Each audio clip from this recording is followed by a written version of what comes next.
Hello friends, welcome to our channel. నేను మీ లక్ష్మిని. ఈరోజు కిచెన్లో సిరియాకుతో తాలింపు ఎలా తయారు చేసుకోవాలో చూద్దామండి. ముందుగా సిరియాకు అంతా ఒలుచుకొని ఇలా క్లీన్ చేసుకొని పెట్టుకోవాలి.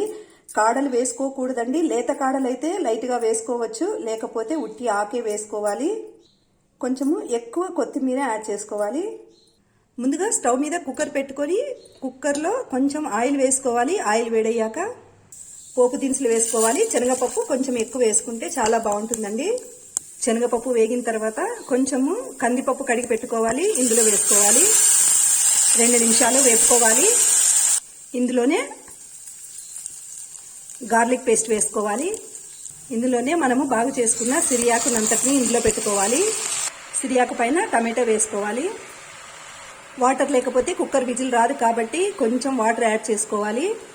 సిరియాకు తాలింపు పెన్నంలో కూడా చేసుకోవచ్చు, కుక్కర్లో చేసుకుంటే తొందరగా అవుతుందండి. అందుకని కుక్కర్లో చూపిస్తున్నాను. 3 విజిల్స్ రానివ్వాలి.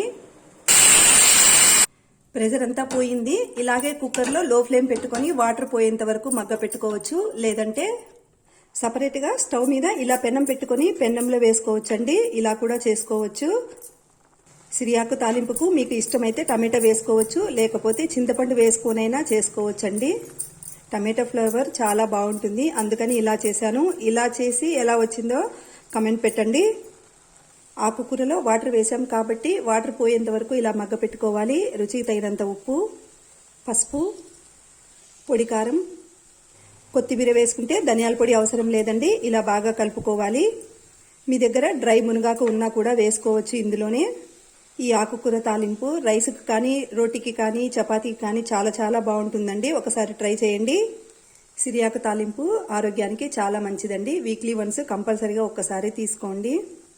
ఇంకా రెడీగా ఉంది, సర్వ్ చేసుకుందాము. ఈ రెసిపీ నచ్చినట్లయితే లైక్ చేయండి, మీ ఫ్రెండ్స్కి షేర్ చేయండి, సబ్స్క్రైబ్ చేయండి, ఆల్ కొట్టండి, పక్కనున్న బెల్ ఐకాన్ క్లిక్ చేయండి. చూస్తూనే ఉండండి లక్ష్మీస్ కిచెన్. Bye friends.